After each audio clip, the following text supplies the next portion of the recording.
Bapak Dr. Mukoim MAG, yang sekaligus juga menjadi founder Rumah Kearifan.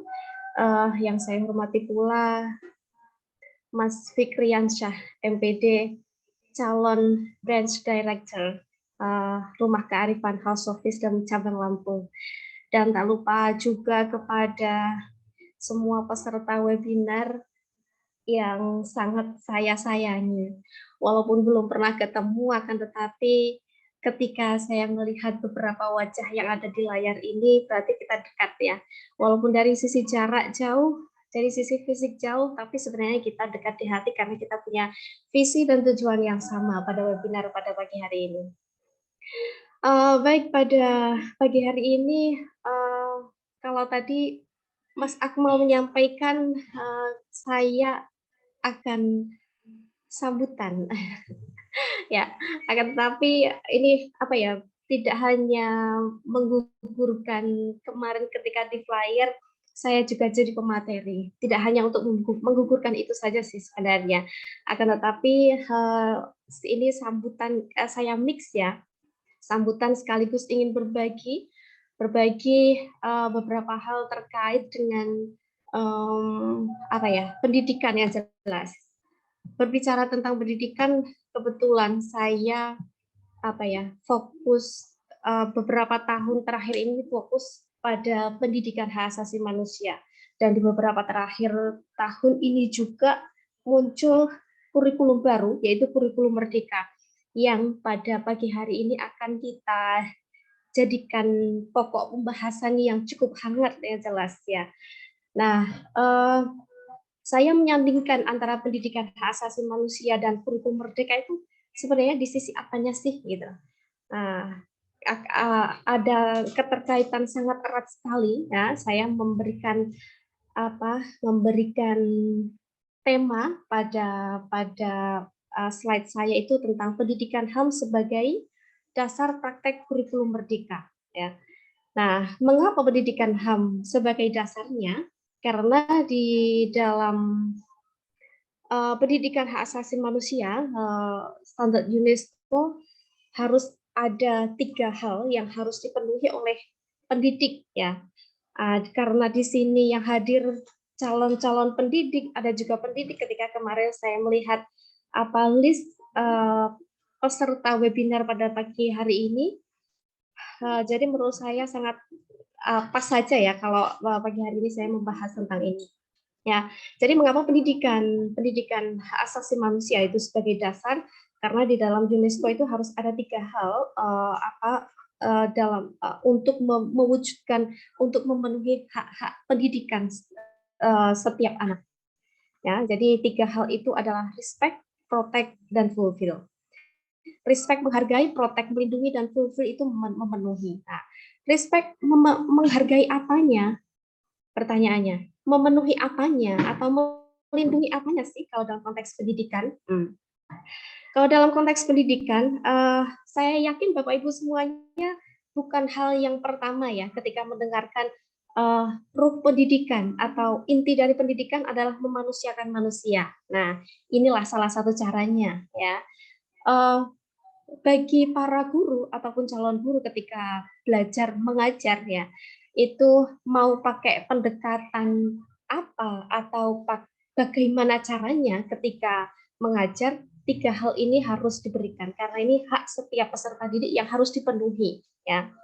Jadi ketika proses melakukan pendekatan apa saja itu harus menghargai, bagian dari menghargai. Nah, protect, melindungi itu maksudnya seperti apa?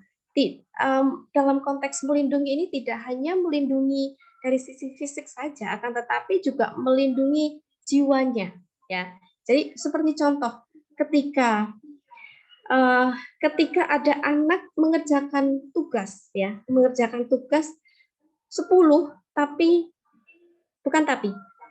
ketika ada tugas soal 10 soal, anak-anak mengerjakannya itu 9 salah dan 1 benar. Apa yang biasa Bapak Ibu sampaikan kepada anak tersebut? Ketika mengisi cukup banyak pelatihan ya, ketika belum para guru itu belum dapat sentuhan pelatihan living values education yang standar UNESCO, yang muncul itu lah piye toh bahasa Jawanya kayak gitu. Lah gimana toh ini soal 10 kok yang benar cuma satu. Nah, yang salah kok 9.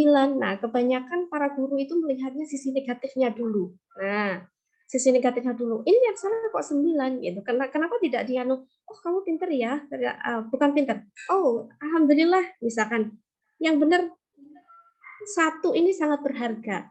Jadi kalau berbicara tentang apa ya, perkembangan setiap anak itu berbeda. Oleh karena itu ini sangat menentukan sekali bagaimana para guru atau calon guru itu memberikan perlindungan terhadap jiwa setiap peserta didik. Lalu yang ketiga terkait dengan fulfill, memenuhi hak-haknya, bahwa setiap anak itu juga punya hak untuk diberikan, dihargai, juga punya hak untuk dicintai, ya, juga punya hak untuk diberikan penghargaan, dicintai, di dan banyak hal lah ya, diapresiasi kayak gitu. Nah, saya dulu pernah punya pengalaman mengajar. Nah, saya selalu punya prinsip untuk bisa mengeluarkan, atau ketika saya selalu punya prinsip, ketika saya ingin mencintai anak-anak, berarti saya harus punya cinta dulu. Jadi ini kayak ilmu sedekah ya. Kalau ilmu sedekah itu kan kita harus punya dulu, baru kita bisa memberi. Nah, misalkan belum punya uang, punyanya senyum, ya yang diberikan senyum. Gitu. Itu ilmu sedekah. Sama juga ketika kita ingin memberikan cinta kepada anak-anak, ketika kita ingin memberikan sayang kepada anak-anak, jangan berharap Bapak Ibu guru atau calon guru itu akan memberikan cinta yang tulus kalau belum punya cinta, ya. Jangan berharap akan memberikan sayang yang penuh, yang mindfulness kayak gitu. Kalau belum punya sayang yang ini, kebanyakan guru itu tulus itu nomor berapa? Yang pertama itu modusnya. Nah, itu yang harus ini bagian dari refleksi aja. Nah, lalu selanjutnya, mengapa demikian? Nah, di dalam pendidikan hak asasi manusia ini nanti akan saya tarik, akhirnya ketemunya itu di kurikulum merdeka itu di sisi apanya. Mungkin beberapa menit ke depan saya akan membahas tentang prakteknya atau teknik praktek yang teori yang sangat sedikit sekali yang ingin saya sampaikan. Nanti Pak Mukoim lebih ke paradigmnya, paradigma atau filosofi kurikulum merdeka itu seperti apa kalau di Indonesia itu. Nah, kembali lagi ke slide. Mengapa demikian? Nah, di dalam pendidikan hak asasi manusia itu ada istilah right holder dan jury bearer. Ya, right holder itu adalah yang harus pemegang hak. Pemegang hak itu anak-anak. Nah, jury bearer, siapa itu jury bearer? Jury bearer adalah yang memenuhinya. Dalam konteks ini, kalau right holder itu siswa-siswi, para peserta didik, dan jury bearer itu bisa jadi pengawas, bisa jadi Kemendikbud atau kepala sekolah. Nah, lingkup paling kecil itu kepala sekolah dan guru-guru. Ketika kepala sekolah dan guru-guru itu dari sisi kebijakan, dari sisi kebijakan sekolah, kok belum begitu, dari sisi policy-nya itu belum begitu, belum begitu memenuhi hak-hak peserta didik dalam hal pendidikan, berarti masih agak jauh dalam pengaplikasian kurikulum merdeka. Karena kunci untuk mengaplikasikan atau praktek kurikulum merdeka itu memang harus memenuhi hak-hak peserta didik. Oleh karena itu makanya dekat sekali ini pendidikan hak asasi manusia dan kurikulum merdeka, begitu. Nah, selanjutnya pendidikan hak asasi manusia menuju kurikulum merdeka. Ini sangat benar sekali. Lalu di slide selanjutnya di sini masih nyambung juga dengan UNESCO, yaitu 5 pilar UNESCO. Mungkin selama ini Bapak Ibu guru atau teman-teman mahasiswa, calon guru atau para peserta yang umum, pilar UNESCO beberapa tahun ini di 7 tahun terakhir, kalau nggak salah, iya 7 atau 8 tahun terakhir setelah Delors turun, itu disempurnakan oleh pemimpin yang baru, yang awalnya 4 pilar UNESCO sekarang menjadi 5 pilar UNESCO. Nah, yang 4 saya pikir sudah sangat familiar ya teman-teman di sini, apalagi yang punya background pendidikan. Nah, learning to know ya, dalam pembelajaran itu learning to know, learning to do, learning to be, learning to live together, Dan yang terakhir yang disempurnakan pasca Delors itu adalah learning to transform oneself and society. Nah, ini kunci dari kurikulum merdeka. Ya, kenapa seperti ini? Karena kenapa ini disempurnakan? Kenapa tidak keempat itu dipertahankan? Karena zaman itu terus berubah, zaman itu terus berkembang. Ya, di era yang uh, berkembang sangat pesat atau perubahan yang sangat cepat ini atau biasa disebut era disrupting ya, disrupt ya, era disrupsi ya. Ini menuntut kita untuk terus berkembang, terus mentransformasi diri. Jadi learning to transform oneself and society ini sebuah pembelajaran yang mana setiap orang itu bisa mengubah diri dan lingkungan sekitar. Jadi untuk apa ya, menghadapi zaman yang era disrupt ini, ternyata learning to live together, learning to be itu saja tidak cukup. Jadi harus learning to transform oneself and society. Untuk memahami pendidikan hak asasi manusia ini, kalau Bapak Ibu semuanya penasaran, ini kayaknya kok ini banget gitu. Harus ada pelatihan tersendiri, pelatihan pendidikan hak asasi manusia itu 2 hari. Kalau teman-teman dari Lampung, dari Madura, kemarin kalau saya melihat yang daftar itu ternyata dari berbagai daerah di Indonesia. Nanti kalau mau bisa, terutama Lampung ya, karena ini mau soft launching Rumah Kearifan Khas cabang Lampung kok. Kalau mau, nanti kita bisa main ke sana berbagi banyak hal terkait dengan pendidikan. Intinya itu. Lalu, oke, ini hanya gambar-gambar aja. Pertanyaannya, apakah praktek pendidikan di Indonesia selama ini secara umum sudah seperti ini? Wah, ini PR. PR sebenarnya bagi seluruh warga Indonesia, terkhusus bagi pemerhati pendidikan. Ya. Apakah prakteknya sudah seperti itu? Hak-hak anak itu apakah sudah terpenuhi di lingkungan lembaga-lembaga pendidikan? Jawabannya boleh jadi iya, boleh jadi tidak, atau boleh jadi belum. Ya, semua orang punya pendapatnya masing-masing. Boleh jadi di tempat Bapak Ibu semuanya di Lampung, di Madura, atau di Palembang, atau di tempat di mana aja boleh jadi ada yang sudah, ada yang belum, ada juga yang tidak sama sekali. Ya, marilah kita ini. Oke, tentukan jawaban Anda. Nah, yang bisa menjawab adalah Bapak Ibu sendiri, ya. Karena yang bisa menilai, oh kayaknya memang iya sih, kayaknya kurang deh gitu. Atau praktek kurikulum merdeka itu memang kurang maksimal di tempat kita. Nah, itu silahkan dievaluasi tersendiri. Nah, ini ada animasi, Mak, anakmu mumet banget itu. Anak kecil mumetnya kayak gini, lucu ya. Anak kecil aja mumetnya kayak gini, apalagi guru-guru.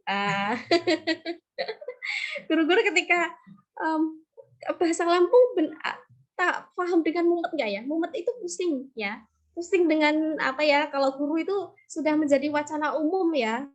Ketika guru itu tugasnya banyak, tugas administrasi, tugas apalagi yang sudah PPG, yang sudah PNS, tidak hanya tugas target target mengajar, ini sudah mau semesteran, tapi target pembelajaran belum terpenuhi, belum berbicara tentang itu. Berbicara tentang administrasi yang harus dipenuhi aja seabrek, intinya itu. Ya, jadi anak kecil aja ngumpetnya kayak gini. Nah, ini dia. Saya tarik kesimpulan bahwa kurikulum merdeka pada hakikatnya adalah sebagai salah satu kebijakan, hanya salah satu kebijakan untuk mewujudkan pendidikan berbasis hak asasi manusia, ya. Jadi fenomena, saya pikir bagi pemerhati pendidikan yang hadir di sini tidak heran ya, berbicara tentang kurikulum di Indonesia ini sudah berkali berapa kali, ya.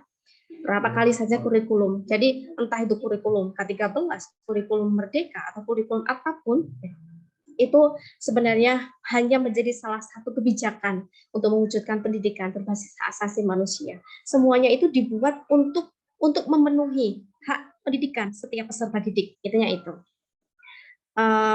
Tapi yang jelas dengan kekhasannya masing-masing. Kalau K13 kurikulum merdeka, sebelumnya itu kurikulum apa lagi ya?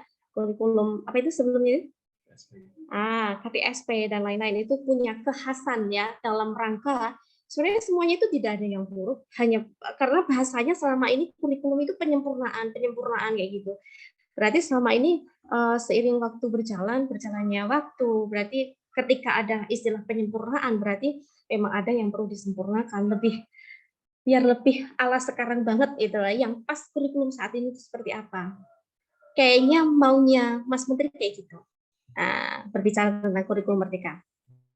Nah, lalu selanjutnya karena tadi berbicara transform oneself and society, ini saya tarik ya, berbicara tentang pendidikan hak asasi manusia, dan ini akan saya tarik ke apa itu sebenarnya rumah kearifan. Nah, sebentar. Berbicara tentang rumah kearifan adalah sebuah lembaga ya, sebuah lembaga di mana nilai-nilai positif itu dipahami, direfleksikan dan dibiasakan. Bentar.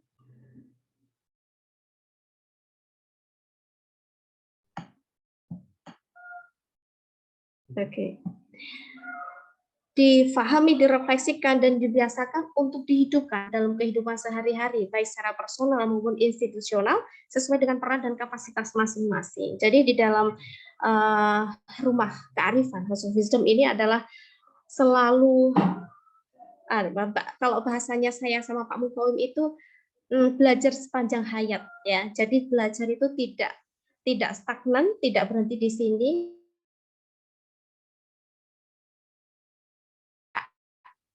Jadi proses untuk memahami, merefleksikan dan membiasakan hal-hal positif itu selalu kita lakukan di sini, bahkan selalu kita refresh, intinya itu. Kembali lagi ke kata rumah dan kearifan. Kenapa kita mengambil rumah? Kenapa tidak lembaga asosiasi apa gitu atau yayasan apa gitu? Kenapa kita mengambil rumah? Rumah dan kearifan dipilih sebab rumah dianggap sebagai tempat yang nyaman dan mendatangkan ketenangan serta kedamaian untuk semua penghuninya. Meskipun setiap orang mempunyai ego yang berbeda. Nggak usah jauh-jauh, nggak usah berbicara orang sekampung ya. Nggak usah jauh-jauh berbicara orang sekabupaten, orang sekecamatan. Berbicara tentang orang sekeluarga aja itu punya keunikan masing-masing ya. Punya keunikan masing-masing, punya karakter masing-masing ya. Berbicara keluarga minimal, sangat minimal sekali itu ada dua orang, suami istri misalkan, kalau misalkan belum punya anak ya, dua ego, dua kepentingan, dua karakter ya, itu kalau tidak dikomunikasikan dengan baik, kalau tidak mengutamakan nilai kearifan pasti akan cekcok ya, karena walaupun hanya dua, ini mereka punya kemauan yang berbeda, punya kebiasaan yang berbeda, punya apa-apa yang berbeda ya. Jadi dengan berada di rumah setiap orang itu merasa betah dan terasa. Jadi bagaimana caranya itu semua tergantung kesepakatan. Sementara itu kata kearifan, berbicara tentang kearifan, kata kearifan dipilih sebab ketika dihadapkan pada fakta keragaman di mana setiap orang atau kelompok mempunyai kebiasaan dan tradisi yang berbeda, maka sikap arif adalah solusinya. Sikap arif mensyaratkan sikap bersedia menerima fakta keragaman sebagai desain dari Allah yang harus dikelola secara bijak. Berbicara tentang berbeda, ya, tidak usah dicari terlalu detail. Kita itu sudah berbeda loh.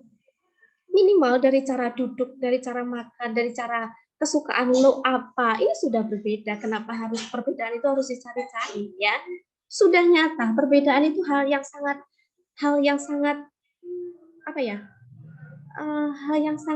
lumrah dan ini. Jadi kalau kita melihat orang dia kayaknya berbeda dengan gue deh, jadi nggak bisa gue sama dia gitu, nggak bisa kayak gitu.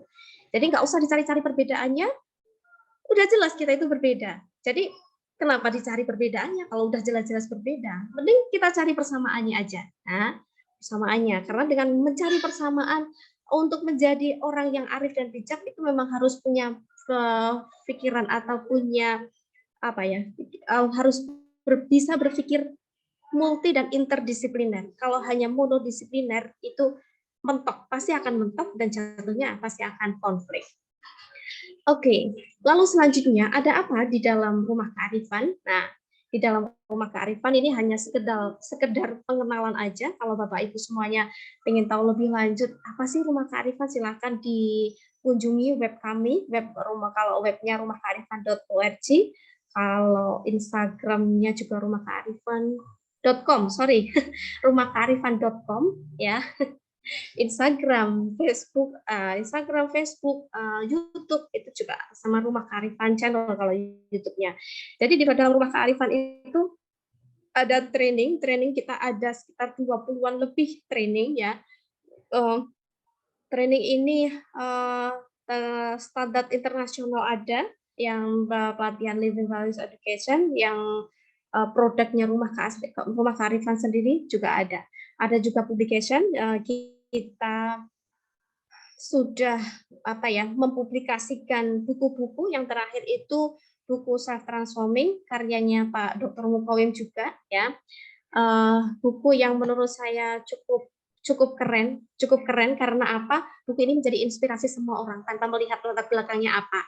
Sekalipun biarawati, sekalipun pastor, orang dalam ataupun luar negeri semuanya membaca bukunya Pak Mukawim, dan responnya ya, endorse-nya itu 20 lebih kayaknya kalau nggak salah, 40 ya malahan. Oke, 40 endorse dari dalam maupun luar negeri, dan semuanya dari berbagai macam latar belakang, baik itu akademisi, budayawan, dan lain-lainnya. Intinya itu. Lalu ada juga advocating, ya, kita mengadvokasi. Jangan dibayangkan advokasi di sini itu berkaitan dengan hukum, harus penjara, harus masuk apa, tidak. Advokasi kita di sini adalah pendampingan madrasah-madrasah atau lembaga-lembaga pendidikan yang ingin maju, ya, yang ingin maju, atau kalau di perguruan tinggi. Jadi pendampingan kita itu mulai dari tingkat SD atau MI sampai perguruan tinggi. Sudah cukup banyak yang minta MOU dengan kita, ya. MOU-nya nanti kita kerjasama terkait dengan, kalau konteksnya perguruan tinggi biasanya kita minta didampingi dari sisi penulisan jurnal atau kayak pengadaan seminar-seminar internasional kayak gitu, karena berbicara tentang linknya Rumah Kearifan itu sudah nasional maupun internasional itu. Lalu berbicara tentang research, di Rumah Kearifan juga ada penelitian, ya, penelitian baik penelitian mini riset atau penelitian yang skala agak besar sudah pernah kita lakukan. Nah, jadi kalau Bapak Ibu guru atau teman-teman mahasiswa yang ada di sini ingin belajar dengan Rumah Kearifan, kita welcome sekali. Lalu ada consulting, ya. Kita juga jadi konsultan di beberapa lembaga pendidikan. Kalau bahasanya Pak Mukawim itu konsultan itu koncone wong kesulitan. Bahasa Jawa itu. Kalau orang Lampung nggak tahu paham atau tidak, karena bahasa Lampung ya. Koncone wong kesulitan itu bahasa Indonesianya temennya orang kesulitan ya. Itu Pak Mukawim aja ketika ingin mencairkan suasana, kita konsultan koncone wong kesulitan. Tapi prakteknya juga kurang lebih seperti itu. Nah, yang intinya dari apa saja yang ada di Rumah Kearifan, intinya adalah semuanya fokus pada pemberdayaan sumber daya manusia dalam bidang karakter, nilai, ataupun soft skill. Itu. Nah, ini beberapa program Rumah Kearifan, yaitu ngaji kita, diksi kita, ngopi yuk, Dilan, Petualang Muda, yang rencananya tahun depan Petualang Muda akan diadakan di Bengkulu, ya. Dan sedikit bocoran juga, insya Allah tahun depan kita akan ini kita sudah mulai merencanakan untuk ke luar negeri bareng, ya. Kalau ke luar negeri itu kalau bareng lebih murah, ya, daripada ke sana sendirian. Jadi kalau teman-teman dari Lampung mau ikut rombongan kita, yuk, ya. Di sana nanti kita adakan ajang internasional, ya teman-teman di situ bisa atau karena di Malaysia dan Singapura, rencananya akan ke Singapura dan Malaysia. Di sana ada teman-teman Focal Point Living Values Trainer Living Values Education, jadi nanti bisa kita desain di sana itu pelatihan Living Values bersama itu. Nah, ini beberapa contoh pelatihan. Ada Living Soft Skill Education, ada intrapersonal, Living Asmaul Husna, Living Values Education, intrapersonal, dan banyak lagi, ya, sekitar 20 lebih, ya. Nah, sekian dan terima kasih. Nanti bisa dilihat di web kita, ya, macam-macam pelatihan kita, karena di dalam Rumah Kearifan tidak hanya ada pelatihan aja. Dan learn to be wise, inilah yang menjadi moto kita, belajar untuk menjadi lebih arif lagi. Jadi kalau berbicara tentang belajar, kita terus berproses, tidak ada kata stop, Tidak ada kata puas, tidak ada kata berhenti untuk terus belajar. Kita terus belajar. Walaupun ketika kita diminta untuk mengisi pelatihan, ya pelatihan baik dosen-dosen, para dosen, guru, pengawas ataupun aktivis perdamaian pun kita selalu kami ingin belajar dengan teman-teman karena setiap kali kita memfasilitasi pelatihan kita selalu mendapatkan hal yang baru dari teman-teman. Begitu. Oke. Karena slide saya sudah habis ya, saya sudah cukup memperkenalkan apa itu pendidikan hak asasi manusia yang beberapa tahun terakhir ini menjadi concern saya, fokus saya sebagai pemerhati pendidikan yang saya dekatkan, yang saya tarik dengan kurikulum merdeka ya, yang menjadi titik poin kita, titik poin pembahasan kita pada webinar siang hari ini, pagi sampai siang. Sebelum saya tutup, saya ingin karena ini tadi sekalian meresmikan Rumah Kearifan House of Wisdom Cabang Lampung. Dengan ini saya resmikan Rumah Kearifan House of Wisdom Cabang Lampung telah dibuka.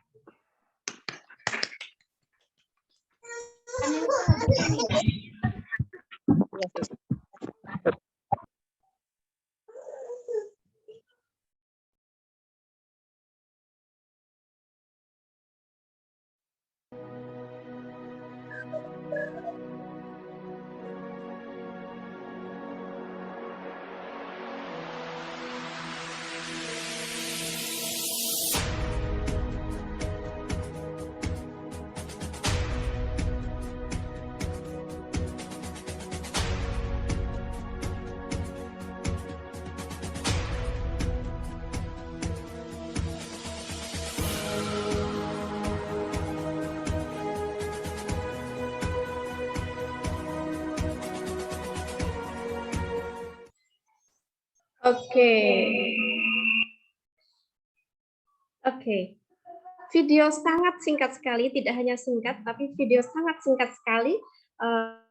Ini hanya bagian analog bahwa kalau kita yang ke sana pasti akan potong pita beneran ya Mas Fikri ya, karena ini Zoom, ini virtual, jadi potong pitanya juga virtual ini.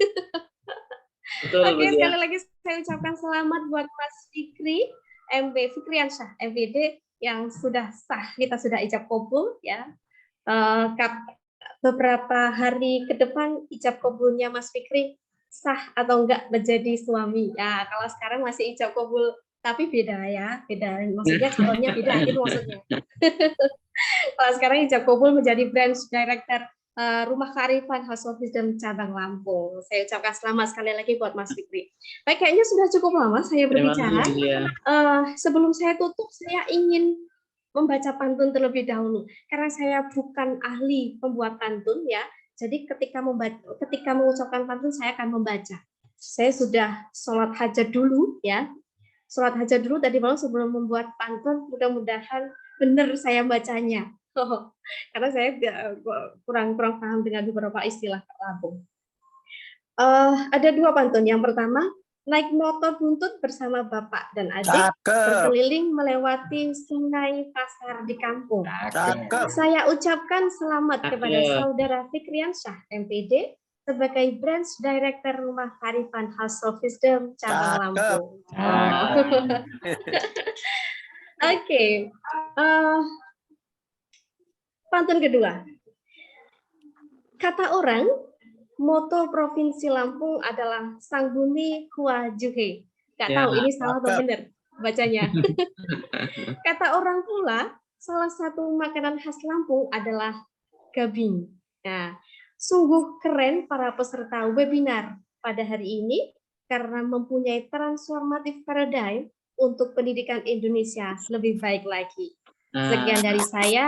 Apabila ada kekurangan, saya minta maaf yang sebesar-besarnya. Akhirul kalam, billahi taufiq wal hidayah. Wassalamualaikum warahmatullahi wabarakatuh. Waalaikumsalam warahmatullahi wabarakatuh. Kepada Ibu Ziadatul Husna MPD, saya haturkan terima kasih. Sambutan kedua akan disampaikan oleh Branch Director Rumah Kearifan House of Wisdom Cabang Lampung. kepada saudara Fikriansyah MPD, waktu dan layar saya persilahkan.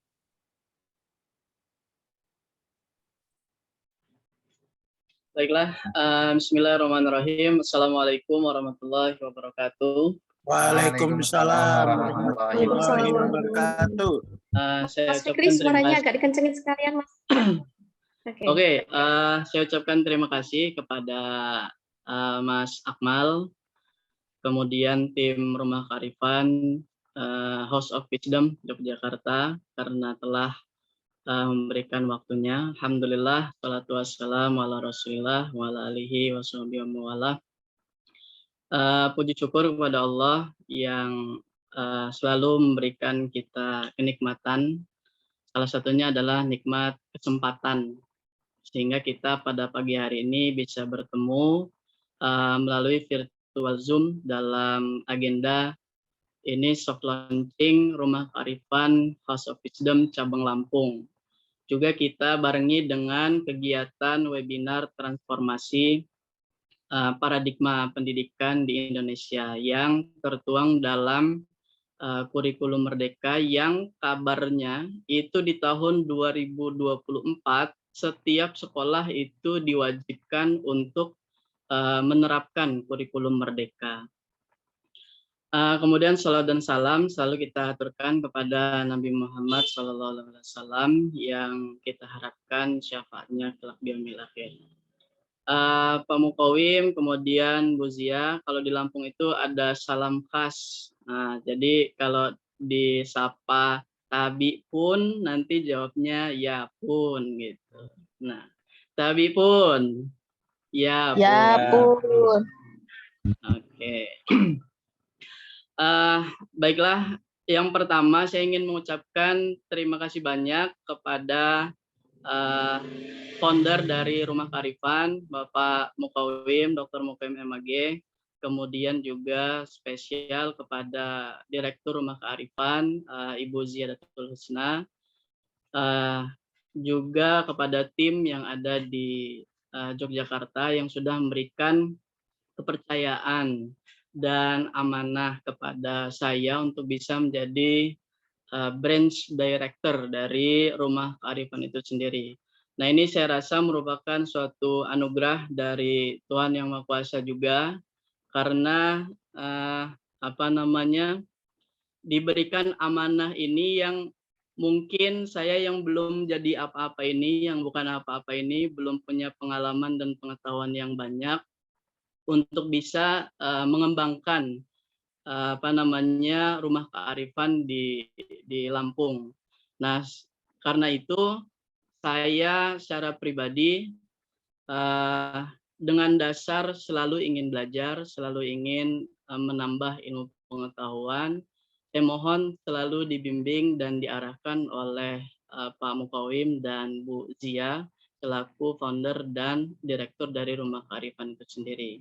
Nah, baiklah rekan-rekan semua, mungkin saya ingin sedikit bercerita aja bahwa Pak Mukawim dan Bu Zia ini adalah orang tua saya ketika menempuh pendidikan di Jogja pada saat itu kurang lebih 2 tahun. Nah, beliau berdua ini memberikan banyak inspirasi kepada saya, memberikan banyak pengetahuan dan pengalamannya. Nah, dengan dasar itu saya ingin mengajak kita semua yang ada di Lampung untuk bisa mengikuti hal-hal positif yang memang selalu ditularkan oleh Rumah Kearifan itu sendiri. Nah, maka saya mengajak kepada rekan-rekan semua untuk bisa selalu mengikuti kegiatan-kegiatan di Rumah Kearifan, yang pastinya Rumah Kearifan Cabang Lampung ini karena masih baru, kita nanti mungkin butuh tim untuk bisa mengembangkan Rumah Kearifan Cabang Lampung itu sendiri. Nah, rencana di awal mungkin saya akan mengadakan kegiatan-kegiatan semisal ini dengan tema-tema yang menarik, tema-tema yang memang masih dalam bahasan yang yang dibutuhkan saat ini. kemudian sesuai dengan program yang dibawa oleh Rumah Kearifan, yang saya akan lakukan mungkin mengajak rekan-rekan semua untuk bekerja sama dalam hal pelatihan, kemudian penulisan, penelitian, juga pendampingan di setiap kalangan, baik bagi mahasiswa, kemudian guru, dosen, pemuda, dan lain-lain. Karena memang sebagaimana moto dari Rumah Kearifan itu sendiri, saya sering diberitahu bahwa kita diminta untuk melepaskan baju kita sendiri. Nah, jadi kita harus bisa bergabung dengan orang lain dengan melepaskan batas-batas sendiri. Nah, mungkin itu yang bisa saya sampaikan sebagai pembuka rekan-rekan semua. Rumah Kearifan Cabang Lampung semoga bisa menjadi lembaga cabang Rumah Kearifan yang bisa membawa perubahan yang lebih positif, baik bagi diri saya sendiri maupun kepada rekan-rekan di Lampung itu sendiri. Terima kasih. Assalamualaikum warahmatullahi wabarakatuh. Waalaikumsalam warahmatullahi wabarakatuh. Kepada Saudara Fikriansyah MPD, saya haturkan terima kasih. Susunan acara selanjutnya yaitu webinar dengan tema Transformasi Paradigma Pendidikan Indonesia pada Kurikulum Merdeka yang akan dipandu oleh Saudara Didik Zakaria sebagai Program Manager of Research and Publication di Rumah Kearifan House of Wisdom Yogyakarta. Kepada Saudara Didik Zakaria, waktu dan layar saya persilahkan. Baik, terima kasih Mas Akmal. Bismillahirrahmanirrahim. Assalamualaikum warahmatullahi wabarakatuh. Waalaikumsalam Syukur dari Allah Subhanahu wa Ta'ala yang mana telah melimpahkan nikmatnya kepada kita sehingga pada pagi hari ini kita dapat berkumpul di room Zoom meeting dengan keadaan sehat walafiat. Dan sholawat beserta salam senantiasa kita curahkan kepada uswatun hasanah kita, Nabiullah Nabi Agung Muhammad Sallallahu alaihi wasallam. Nabi penutup para nabi, nabi yang kita tunggu-tunggu syafaatnya di yaumul kiamah nanti. Allahumma amin. Selamat pagi Mas, Mbak, Bapak, Ibu semua yang ada di room Zoom meeting pagi ini. Sebelumnya saya akan sapa dulu. Bagaimana kabarnya semuanya? Ya, semoga Baik. selalu sehat, jiwa maupun raga dan bahagia juga tentunya ya. Oke, baik. Tadi sudah dikenalkan oleh Mas Akmal, Master of Ceremony. Saya Didik Zakaria, atau biasa dipanggil Didi. Dalam beberapa waktu ke depan, saya akan membersamai hadirin semua dalam webinar dengan tema Transformasi Pendidikan Indonesia pada Kurikulum Merdeka, yang materinya akan disampaikan oleh founder Rumah Kearifan House of Wisdom Yogyakarta, yaitu Bapak Dr. Mukawim MAG. Nah, berhubung sudah hadir bersama kita, saya sapa terlebih dahulu narasumber kita pada pagi hari ini, Bapak Dr. Mukawim. Selamat pagi, Pak Mukawim. Pagi, Mas Didi. Ya, bagaimana kabarnya Pak Mukawim di Jogja? Alhamdulillah sehat. Alhamdulillah. Ya, for your information, selain sebagai founder Rumah Kearifan, Bapak Dr. Mukawim juga aktif di dunia pelatihan. Beliau sebagai trainer Living Values Education UNESCO, kemudian aktif juga sebagai dosen di UIN Sunan Kalijaga Yogyakarta hingga sekarang. Dan seperti yang disebutkan tadi oleh Ibu Zia, selaku Direktur Rumah Kearifan, Pak Mukawim juga sebagai konsultan. Nah, konsultan dalam beberapa program, salah satu ada program moderasi beragama dan kurikulum merdeka. Nah, jadi ini cocok sekali untuk tema webinar kita pada pagi hari ini. Dan banyak karya-karya beliau, baik artikel maupun buku. Artikel dapat dicek ya di Mbah kita, Mbah Google. Nah, untuk buku yang terbaru dalam proses terbit ini, lanjutan dari buku Self Transforming, yaitu buku Tim Transforming, seri buku kedua setelah buku Self Transforming, yang mendapat endorsement dari dalam maupun luar negeri. Nah, CV yang luar biasa dan cocok sekali jika Bapak Dr. Mukawim menyampaikan tentang tema webinar kali ini, yaitu Transformasi Pendidikan Indonesia pada Kurikulum Merdeka. Ya, berbicara mengenai tema kita pagi ini, bagaimana transformasi pendidikan itu dan kurikulum merdeka di Indonesia. Nah, apa yang sebenarnya menjadi hulu kalau bahasanya Pak Mukawim, atau core of the core atau core values dari kurikulum merdeka. Nah, baik, langsung saja kita dengarkan bersama penyampaian materi dari Bapak Dr. Mukawim dengan waktu sesi materi 30 hingga 40 menit dan dilanjut dengan sesi tanya jawab. Kepada Bapak Dr. Mukawim, saya persilahkan. Monggo. Baik, terima kasih Mas Didi ya.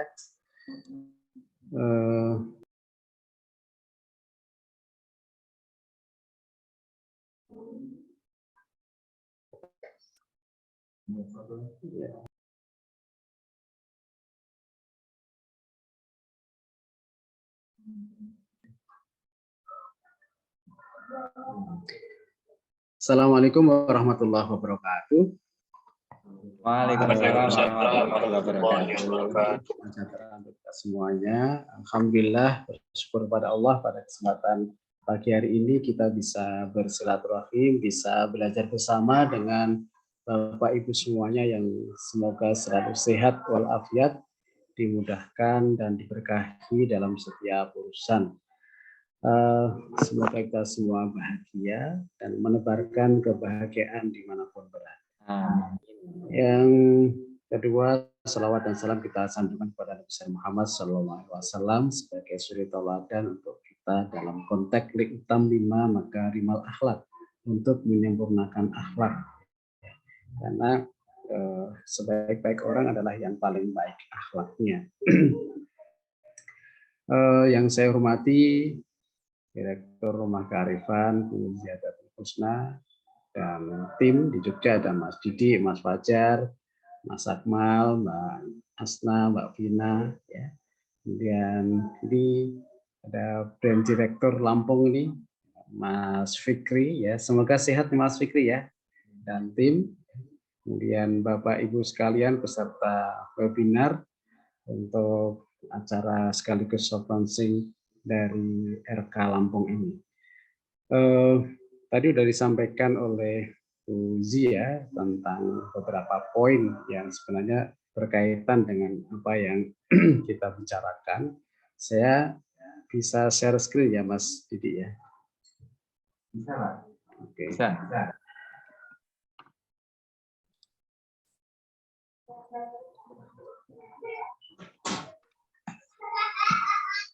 Oke, dalam beberapa waktu ke depan saya ingin merefleksikan, mengajak Bapak Ibu sekalian, hadirin sekalian untuk bersama-sama belajar, sharing ya tentang kurikulum yang saat ini sedang kita bicarakan, yang sedang proses untuk dilaksanakan, dan sebenarnya ini bagian dari menjadi satu kesatuan, integrasi dengan seluruh proses pendidikan, di mana tantangan pendidikan selalu berubah, tantangan itu selalu baru, bahkan unpredictable, kemudian juga uncertainty, sehingga kita sering dihadapkan yang sering orang menyebut itu disruptif atau mega shift. Sehingga di sini perlu kita respon bersama terkait dengan bagaimana pendidikan ke depan, khususnya melalui kurikulum itu sendiri. Ya, kata transformasi pendidikan dan kurikulum merdeka. Saya akan lebih banyak bicara tentang sisi hulunya di sini, ketimbang dari sisi teknisnya. Kalau dari sisi teknis, terus terang di Kementerian Pendidikan itu sudah cukup lama yang mempersiapkan. Ini agak berbeda dengan sekolah-sekolah atau madrasah di lingkungan Kemenak, itu baru ditunjuk ke Jogja itu beberapa madrasah proses untuk persiapan, mungkin belum sampai kepada pendampingan yang berbeda dengan yang di Kemendikbud yang jauh lebih awal itu secara teknisnya. Tetapi ada yang jauh lebih penting yang harus kita pikirkan, yang perlu kita refleksikan dan perlu kita siapkan. Ya, apa itu nanti kita akan coba bicarakan. Kenapa transformasi paradigma itu penting? Karena semua yang kita lakukan itu tidak lebih dari mindset sudut pandang, ya, kalau dalam bahasa filsafat ilmu mungkin ontologi kita itu seperti apa. Kemudian kayak melangkah kepada level epistemologi, ya, dan aksiologi itu wilayah bagaimana kita bisa merasakan nilai, manfaat, value dari yang kita lakukan itu sendiri. Lalu kurikulum itu seperti apa, dan dalam konteks merdeka di sini lebih tadi sudah disampaikan ya, bahwa setiap orang itu diciptakan oleh Allah itu sebagai individu yang unik, istimewa, punya maziyah, juara di bidangnya masing-masing. Pendekatan dalam pendidikan itu memang seharusnya bersifat personal. Pak, maaf Pak, suaranya kecil sekali, Itu nggak kedengeran. bisa, tetapi harus lebih variatif dalam strategi pembelajaran atau pendekatan yang digunakan. Oke, mengapa transformasi paradigma tadi sering saya sampaikan di dalam beberapa forum ya. Jadi seluruh yang kita lakukan atau perubahan itu melalui dua level. Level mental creation dan yang kedua adalah physical creation. Mental creation itu terkait dengan suprastruktur, bicara tentang dream, bicara tentang prinsip, value, bicara tentang cita-cita. Sementara yang kedua, physical creation itu bicara tentang langkah, teknis atau implementasi. Implementasi itu sangat tergantung kepada mimpi kita, tujuan, goal setting yang kita udah buat. Semakin kita yakin dengan visi kita mau kemana, dan semakin jelas, yakin, maka semakin juga jelas langkahnya. Semakin yakin langkah. Semakin kita tidak mempunyai paradigma yang diusung, semakin kita tidak mempunyai mimpi, goal setting yang jelas, maka langkahnya juga semakin tidak jelas. Ibaratnya ketika kita akan melangkah, tapi tidak tahu apa yang dilakukan. Mirip dengan sebuah riset di Amerika menunjukkan ada 4 kategori manusia. Yang itu adalah orang yang sangat sukses, orang yang sukses, orang yang biasa saja, dan orang yang gagal. Orang yang sangat sukses itu ada 3%. Yang sangat sukses 3%. Yang sukses itu 10%. Yang biasa saja itu ada 60%, sementara yang gagal itu 27%. Secara singkat di situ tuh digambarkan bahwa yang kelompok gagal itu dilacak. Ini riset agak longitudinal tapi ke belakang. Ternyata 10 tahun yang lalu atau sebelumnya itu tidak punya mimpi, tidak punya tujuan, tidak punya cita-cita atau goal setting. Sementara kelompok yang biasa saja, yang jumlahnya itu paling banyak, yaitu 60%, itu 10 tahun sebelumnya, itu mimpi, tujuan, cita-citanya itu tidak jelas, alias berubah-ubah. Kelompok yang kedua, yaitu kelompok sukses, itu 10%, itu 10 tahun sebelumnya tujuannya jelas, tetapi tidak ditulis. Sementara kelompok yang pertama, kelompok sangat sukses itu yang paling sedikit ya 3%, itu sebelumnya mempunyai mimpi, tujuan, cita-cita yang sangat jelas dan ditulis. Nah, cita-cita itu bagian dari di sini paradigma. Sebenarnya apa pandangan kita, apa perspektif kita tentang sesuatu, yaitu akan dirumuskan dalam bentuk yang lebih rinci. Nanti akan muncul ada core values, ada visi, ada misi, dan seterusnya seperti itu. Nah, perubahan kurikulum tadi sudah disampaikan itu terus berubah ya. Saya kebetulan terlibat di dalam beberapa pembuatan, misalnya ada KTSP, ada KBK, dan seterusnya itu. Yang saya lihat di banyak tempat, di berbagai provinsi yang saya kebetulan pergi ke tempat-tempat tersebut, kurikulum itu sudah berubah secara strukturnya. Tetapi ketika belum diimbangi dengan perubahan kultur berpikir, mindset-nya belum berubah, maka kurikulum yang sudah didesain, kontennya sudah bagus, itu it doesn't work ya, tidak bisa dilaksanakan, atau masih banyak menghadapi persoalan. Kenapa? Karena perubahan struktur itu bisa kita lakukan hitungan waktu sangat cepat ya. Ibaratnya hari ini sudah muncul SK, itu struktur kurikulum sudah berubah. Tetapi apakah perubahan struktur itu sudah diimbangi dengan perubahan kultur berpikir? Mindsetnya masih fixed mindset, belum ke growth mindset. Maka kurikulum yang sudah didesain dengan cara bagus dari sisi kontennya, maka belum bisa dilaksanakan. Ya, saya kira kalau di dalam ada mahfudot al-madatu muhimmah, materi atau konten itu penting. Tetapi ketika konten itu sudah dibuat dengan sangat ideal, desainnya sudah dibuat sangat bagus, tapi tidak diimbangi dengan cara, dengan pendekatan yang tepat, maka tidak akan bisa berjalan seperti yang diharapkan. At-thariqatu ahamu minal madah. Pendekatan sudah tersedia, banyak yang sudah kita baca. Berbagai approach itu bisa kita akses lah di berbagai media sosial, terutama sekarang ada Internet of Things, maka bisa dengan mudah kita lacak. Tetapi kalau pelakunya tidak bisa melaksanakan, belum memahami, maka sama saja. Maka al-mudarrisu ahammu minat thoriq. Nah, level atau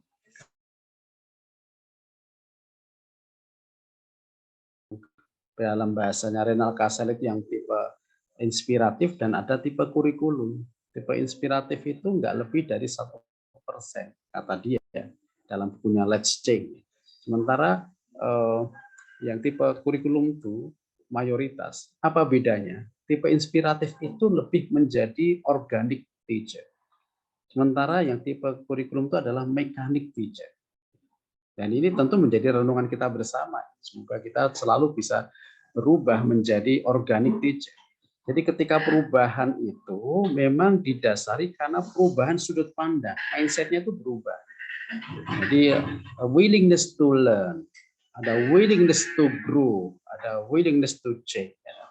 Ada kemauan untuk belajar, kemauan untuk berubah, kemauan untuk tumbuh. Nah, ini menjadi modal utama dalam bahasanya Stephen Covey itu habit proaktif. Proaktif itu menjadi kunci untuk melakukan perubahan. Nah, sekarang kurikulum Merdeka memerlukan para guru penggerak.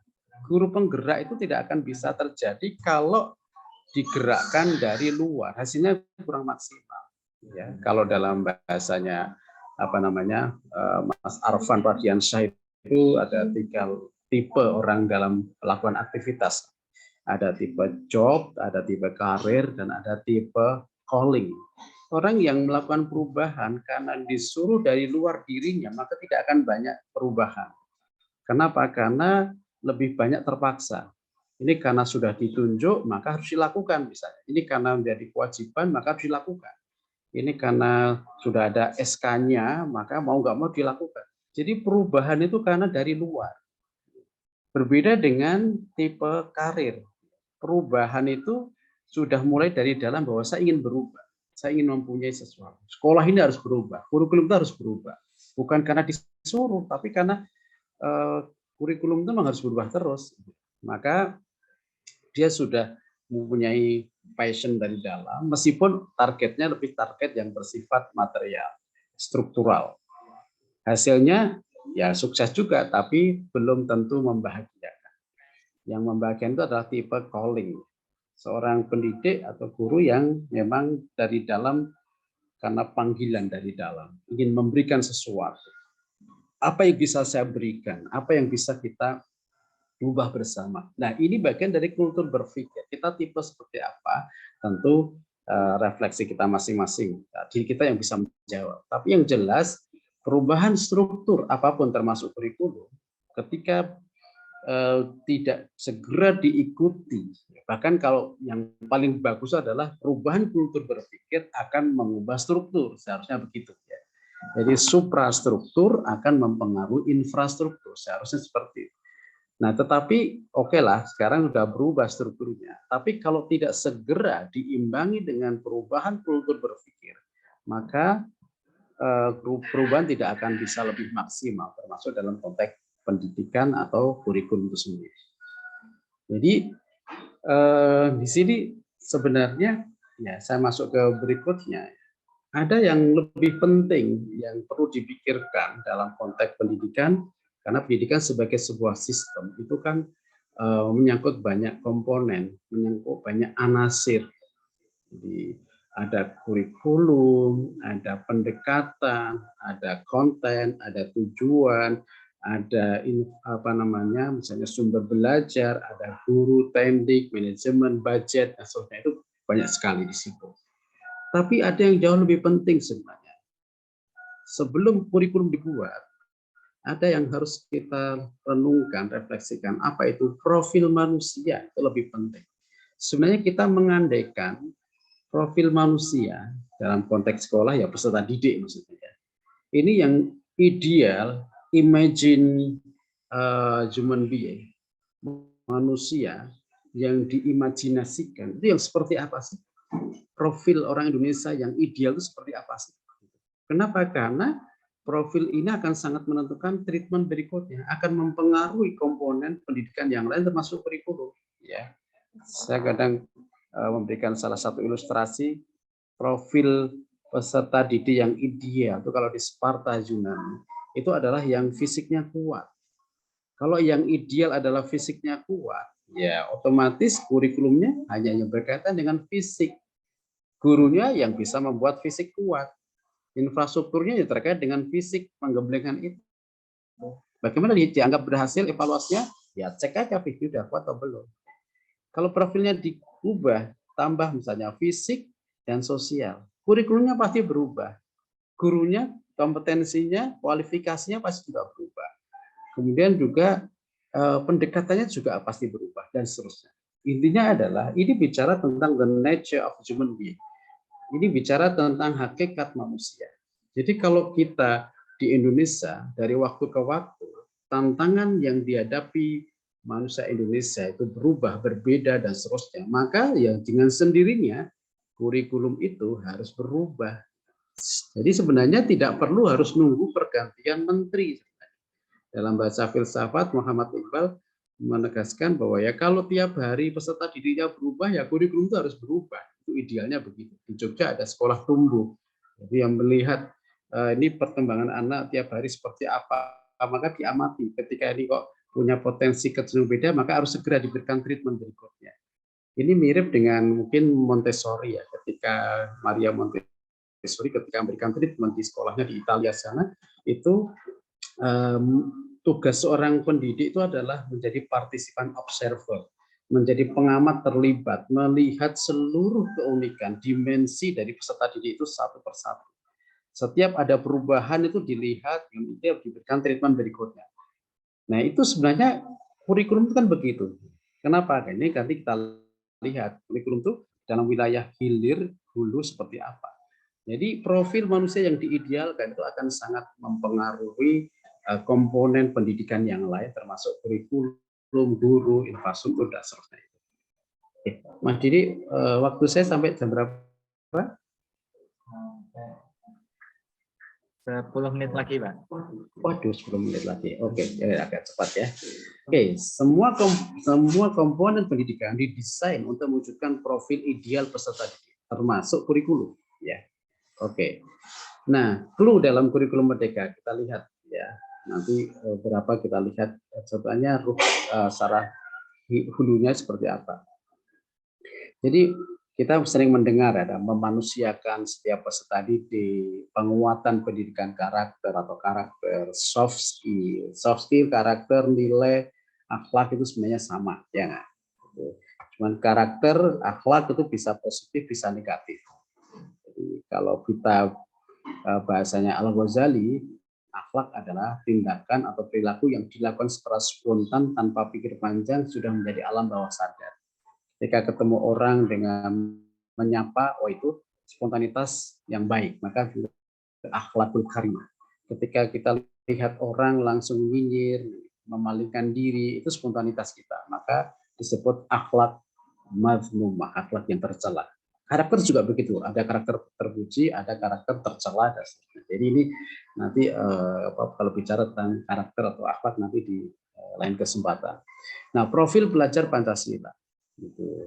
Jadi kalau di dalam di kurikulum yang sekarang itu ada 6 indikator ya, bertakwa, beriman dan berakhlak, berkebinekaan global, mandiri, ya, gotong royong, bernalar kritis, dan kreatif.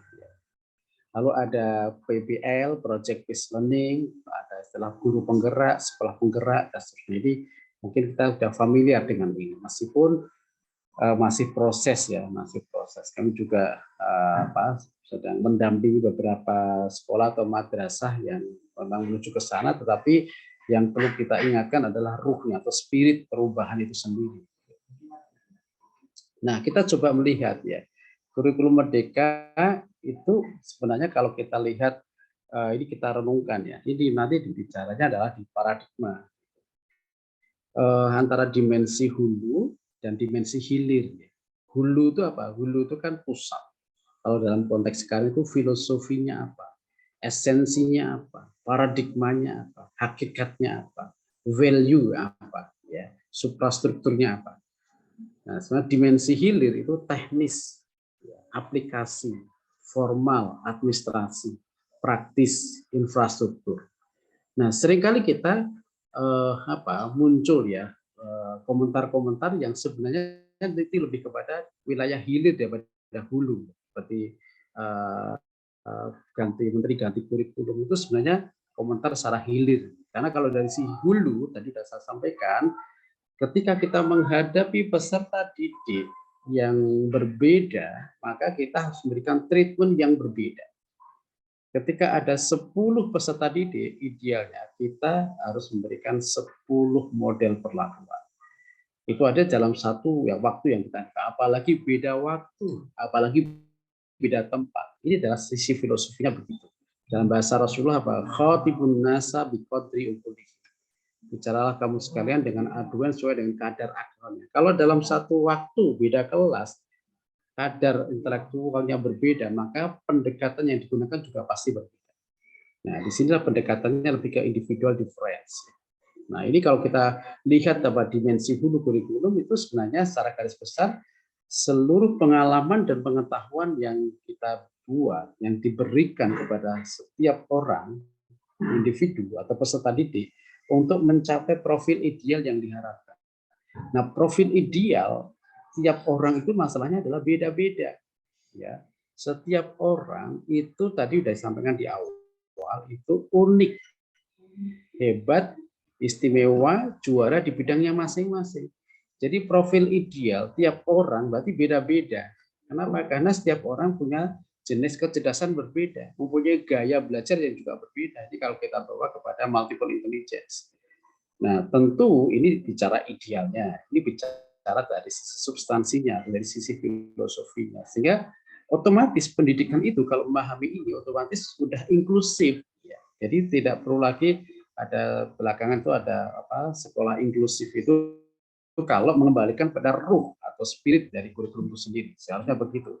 Karena perlakuan diberikan kepada orang secara unik, tidak seragam. Jadi dalam bahasanya Gordon Gray dan Janet Foss dalam bukunya The Learning Revolution, itu dia mengatakan bahwa salah satu mitos dalam pendidikan adalah one size fits for all. Satu ukuran tepat untuk semua. Ini gaya pabrik menurutnya. Kenapa? Karena orang beda dengan barang. Ketika ada 10 orang, ada 10 keunikan, ya kita tahulah, kita mempunyai anak 3 misalnya, maka ada 3 perlakuan, tidak mungkin kita samakan. Ya sesimpel itu. Kita menghadapi orang yang berbeda aja, nggak mungkin kita menyamakan menurut persepsi kita. Kita harus banyak understanding. Karena setiap orang punya multiple identities, setiap orang punya multiple layers. Ketidakmampuan memahami lapisan-lapisan tersebut menjadikan kita akan memberikan perlakuan atau treatment yang keliru. Nah, disinilah idealnya begitu. Ini wilayah hulu ya. Jadi, tetapi ini kalau dalam konteks regulasi, definisi kurikulum seperti ini ya.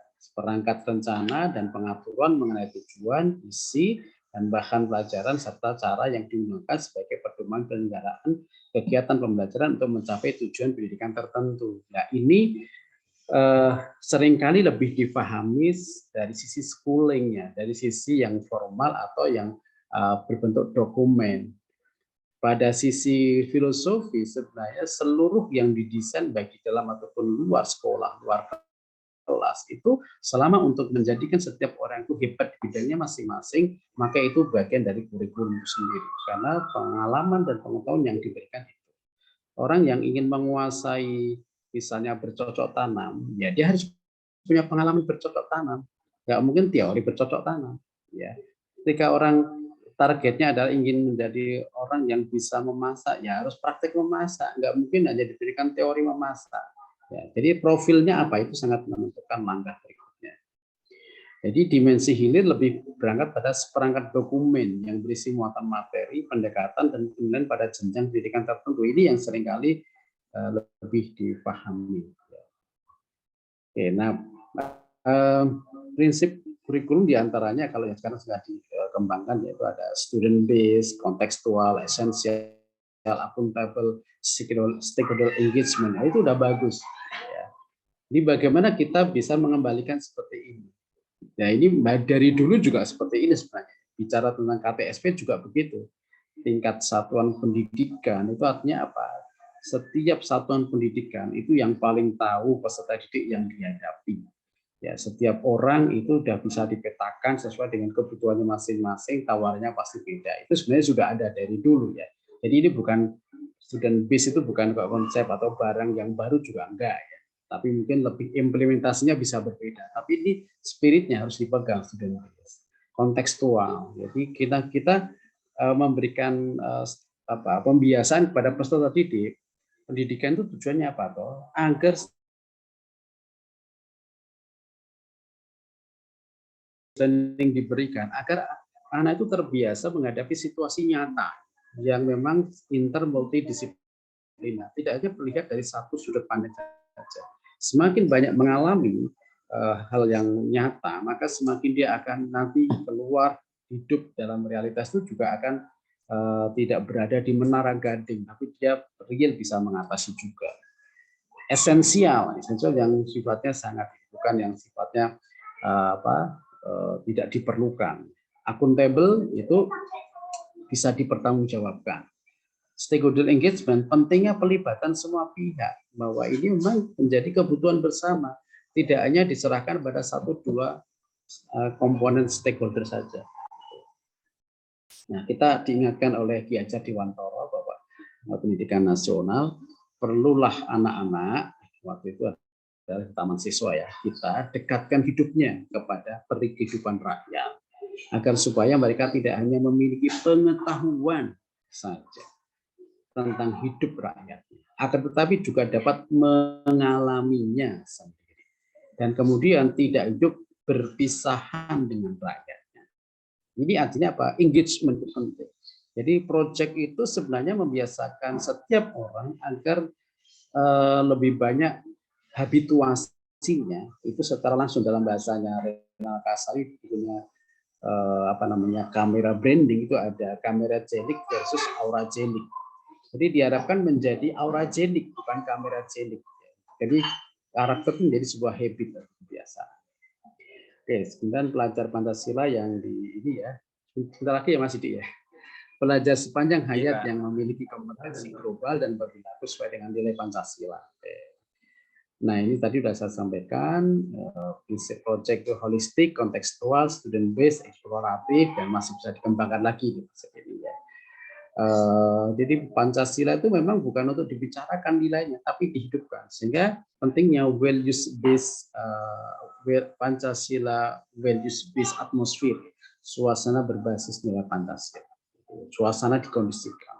Lalu ada living values, living Pancasila values activities. Ada kegiatan untuk menghidupkan nilai-nilai. Itu adalah bagian dari project, bagian dari aktivitas untuk itu. Bukan untuk mencetak man of idea atau man of discourse, tapi menjadi man of action. Nah, untuk bisa melaksanakan ini diharapkan setiap satuan pendidikan itu berpikiran terbuka tadi ya, merubah mindset, shifting paradigm, membiasakan untuk punya growth mindset ya.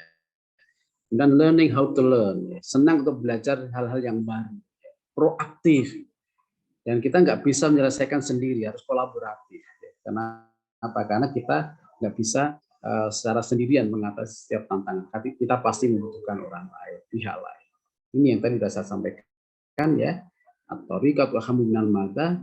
Yang pertama tentu al-madatu muhimmah ya. At-thariqatu ahammu minal madah wal ustad ahammu minat thariqa war ruhul ustad ahammu min kulli syai'. Nah, posisi guru bagaimana? Seharusnya sebagai inspiring teacher, sebagai penentu keberhasilan pendidikan.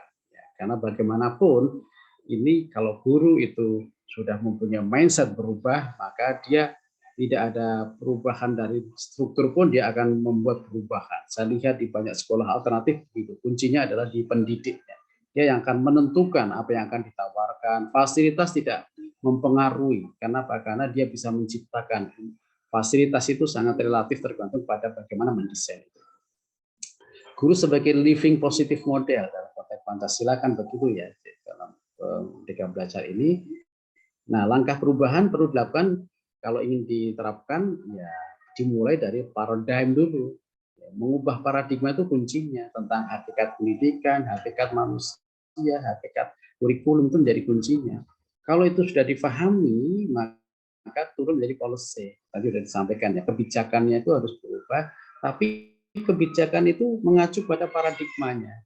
Kalau misalnya ini adalah profil belajar Pancasila, maka seluruh kebijakannya mengarah ke situ. Kalau ini bicara tentang penguatan karakter, maka setiap sekolah mungkin punya core values beda, punya branding nilai atau karakter beda, maka polisinya mengarah ke situ.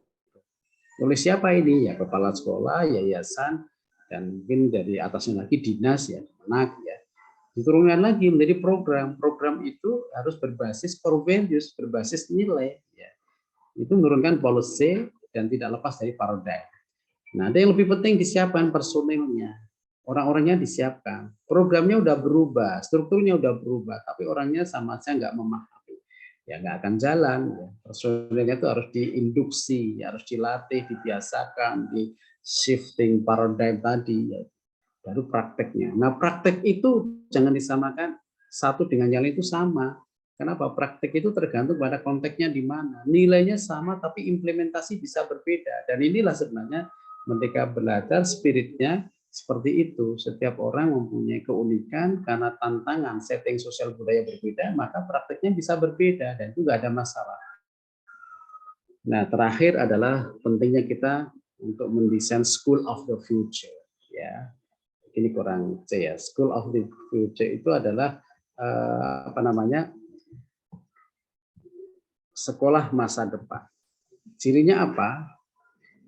Sekolah yang selalu melakukan refleksi. Apa yang selama ini sudah dialami, apa yang akan dilakukan, itu adalah refleksi. Dari refleksi itu muncul nilai insight yang akan melakukan antisipasi. Nah, mengantisipasi berarti kan mempunyai berbagai alternatif langkah, ikhtiarnya. Ada plan A, plan B, plan C, dan sebagainya. Tapi ini didasarkan pada hasil refleksi. Kekurangannya apa, kita posisinya di mana. Kalau untuk pendampingan kurikulum kita belum sumber daya manusia belum cukup ya dilatih. Oh ini ternyata belum kita belum paham ya belajar dan seterusnya itu adalah ini hasil refleksi. Nah, refleksi, antisipasi dan aksi. Jadi aksi itu menjadi tindakan nyata untuk perbaikan. Itu dalam bahasa orang Jerman, dalam bahasa orang Jepang itu adalah Kaizen Principle, continuous quality improvement, peningkatan mutu secara berkelanjutan. Nah, kalau ini bisa kita lakukan, maka insya Allah sekolah itu dalam konteks kurikulum merdeka ini insya Allah akan bisa mengikuti dan akan menjadi leading. Tetapi kalau di sekolah itu nggak ada kebiasaan 3 ini, reflection, anticipation, dan action, maka tidak akan bisa berjalan seperti yang diharapkan. Oke, saya kira itu Mas Didik, nanti kita bisa diskusi pada Bapak Ibu dan saudara sekalian. Mohon maaf atas segala kekurangan. Assalamualaikum warahmatullahi wabarakatuh. Waalaikumsalam warahmatullahi wabarakatuh. Baik, terima kasih Pak Mukawim atas penyampaian materinya yang luar biasa. Ya, sesi selanjutnya yaitu sesi tanya jawab. Ini di sini hadir 61 orang Ya, kita buka 3 pertanyaan terlebih dahulu. Bagi yang ingin bertanya, silakan bertanya. Bisa melalui lisan, bisa on mic, atau bisa chat melalui kolom komentar. Begitu ya? Oke, dibuka sesi yang pertama, tanya jawab. Silakan. Assalamualaikum warahmatullahi wabarakatuh. Waalaikumsalam warahmatullahi wabarakatuh. Silakan Bapak. Nama Jupri Huta Suhud dari Lampung, Pak Suhud. pengajar SMP Oke. Utama 2. Monggo Pak Zuhud. Tapi pun, Apa tadi jawabannya itu? ya pun. Ya pun. Maaf, Pak. Ya. Terima kasih Pak. Tadi sudah panjang lebar dijelaskan. Tentunya emang profil Pancasila ini sudah kita lakukan sebetulnya pada saat kurikulum KTSP, K13, bahkan mau sampai ke kurikulum Merdeka. Nah, yang mau saya tanyakan, apa sih yang mendorong Mas Menteri untuk kurikulum Merdeka ini, Pak? Karena emang nuansanya kita sedang kemajuan teknologi, maka semua pembelajaran pun menggunakan teknologi, dan kita tidak merasakan bahwa dengan teknologi itu ada positifnya, ada negatifnya. Di mana malah kalau kita amati banyak yang negatifnya. Kenapa? Karena anak belajar melalui media online, Zoom, di rumah, pada saat ada soal, itu nggak tahu siapa yang mengerjakannya. Apakah kakaknya, orang tuanya, pokoknya nilainya bagus. Tidak, terima kasih, bagus. Selain itu, dampaknya pun ya anak taknya main HP, tetapi dia main game. Selanjutnya kita tidak merasakan juga, oh kuota kita aja kita nggak tahu habisnya berapa. Maka banyak yang mengeluh orang tua dengan Zoom. Bertatap muka saja susah untuk mencapai keinginannya, apalagi melalui Zoom. Itu saja Pak, terima kasih atas jawabannya. Baik. Terima kasih Pak Zuhud. Oke, langsung dijawab saja ya Pak Mukawim. Baik, terima kasih Pak Suhud ya, luar biasa. Ya, tadi lebih ke apa? Sebenarnya maunya apa ya? Iya. Secara mau dibawa kemana pendidikan ini? Mudah-mudahan nanti bisa ketemu di Lampung ya Pak Suhud ya. Siap, siap. Kalau ke Raden Intan sering saya latih para dosen ya, tapi untuk yang guru-guru kayaknya belum ya. Oke, sebenarnya kalau dilihat dari apa tadi sudah saya sampaikan, itu ingin mengembalikan spirit pendidikan sebenarnya. Setiap orang itu kan juara di bidangnya masing-masing. Perlakuan yang seragam itu menjadikan setiap orang itu, setiap anak itu tidak merasa nyaman. Ya, itu filosofi awalnya begitu. Sehingga perlakuan itu seharusnya diberikan secara khusus per orang, itu bicara ideal. Nah, lalu tadi bagaimana dengan karakter? Karakter itu sebenarnya jauh lebih penting ya. Jadi khususnya kalau misalnya di Mas Menteri mengusulkan dengan dan timnya tentu saja ya, profil pelajar Pancasila itu kan karakter sebenarnya. Karakter sebagai bangsa Indonesia itu harus disepakati bersama. Meskipun itu rumusannya dari Kemendikbud, tapi apakah hanya itu? Tentu tidak, karena nilai-nilai Pancasila itu kan banyak banget ya. Kalau di BPIP itu ada lebih dari 30 rinciannya, ya itu, atau kita bisa menurunkan lagi lebih banyak. Tapi yang lebih penting bukan pada nilai yang dihafal, bukan pada banyaknya, tetapi pada penerapannya, sehingga nilai itu memang untuk diterapkan, bukan dihafalkan. Ada sebuah istilah values are caught, not taught. Nilai atau karakter itu dimodelkan, dicontohkan, bukan diajarkan. Nah, ini tugas seorang pendidik itu memang berat ya, berat artinya menantang lah, karena bukan lagi teaching. Kalau teaching itu sudah tergantikan dengan artificial intelligence, smartphone. Kita megang HP itu sudah bisa langsung terkoneksi dengan sumber belajar, ada jutaan referensi yang kita pegang. Kalau kita hanya berorientasi pada teaching, maka tugas seorang guru adalah touching. Touching itu menyentuh. The heart of education is education of the heart and from the heart. Inti pendidikan adalah pendidikan hati dan dari hati. Nah, sehingga Pak Suhud dan tim dan guru harus banyak-banyak mendoakan tiap anak. Gitu loh. Jadi kemudian didoakan satu-satu, waktu. Itu jauh lebih menyentuh, pendekatannya personal daripada yang penting menghabiskan materi selesai. Karena menghabiskan materi itu dengan tugas, apalagi dengan tadi ya, dikasih tugas di rumah nggak tahu yang ngerjakan siapa, itu kan karakternya belum dibiasakan kan, karakternya nggak otentik karena ini juga pendampingannya belum maksimal dan seterusnya. Tapi ini perlu langkah-langkah yang tentu tidak tunggal ya, perlu langkah yang lebih komprehensif. Nah, tantangan dari revolusi industri 4.0 itu memang luar biasa, Pak Sud ya. Bahkan almarhum Shinzo Abe itu menawarkan satu mindset baru yang dikenal dengan Smart Society 5.0 tentang masyarakat cerdas 5.0. Kenapa? Karena gejala di negara maju termasuk Jepang itu ada gejala dehumanisasi, alias ada kita tergantung oleh makhluk ciptaan kita sendiri, kita tergantung oleh teknologi sendiri. Pak Suhud itu kalau bangun tidur yang pertama kali dicari HP atau istri, ayo ke kamar mandi. Kadang lebih cari HP dulu daripada yang lain.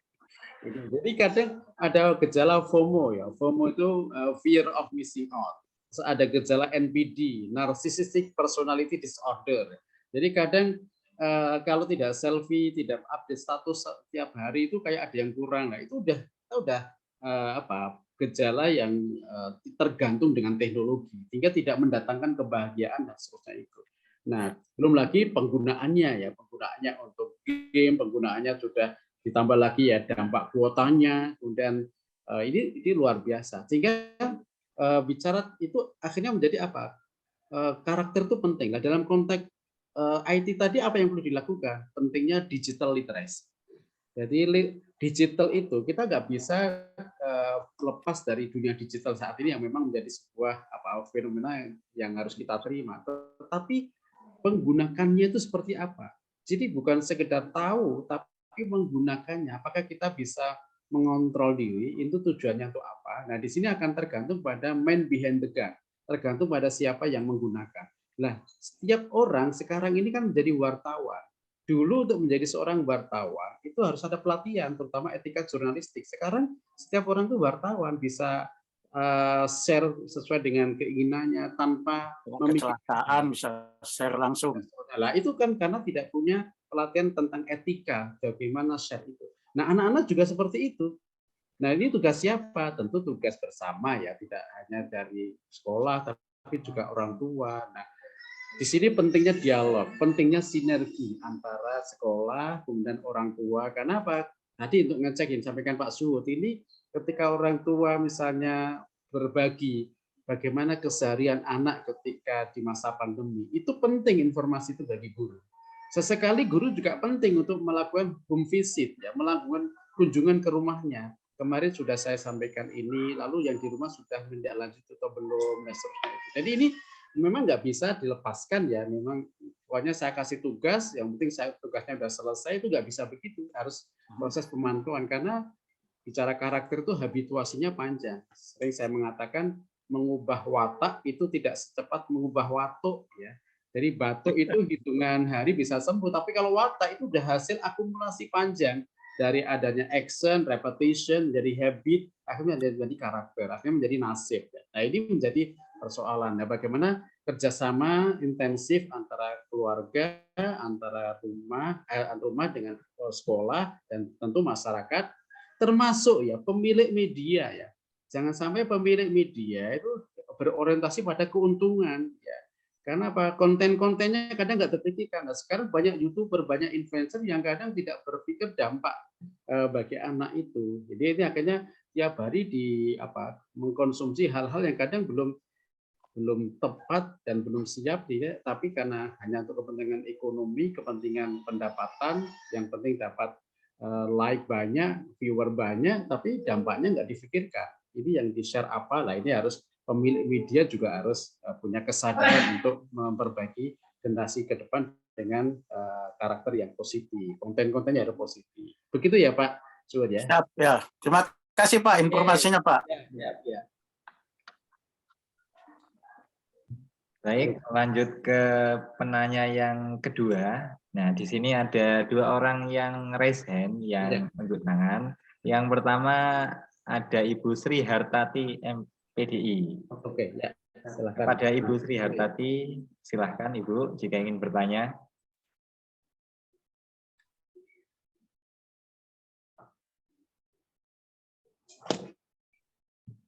Oke, mungkin sedang ke belakang sebentar. Lanjut ke penanya kedua yang sudah raise hand, ada Mas Rido Awal Pratama.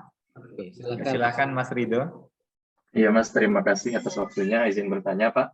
Ya. Ini Bapak kan tadi menjelaskan tentang ini ya, apa namanya, perubahan kurikulum ya Pak. Ya. Perubahan kurikulum itu terjadi lantaran karena ini kan kebutuhan masyarakat dalam menjalankan ini kan pendidikan.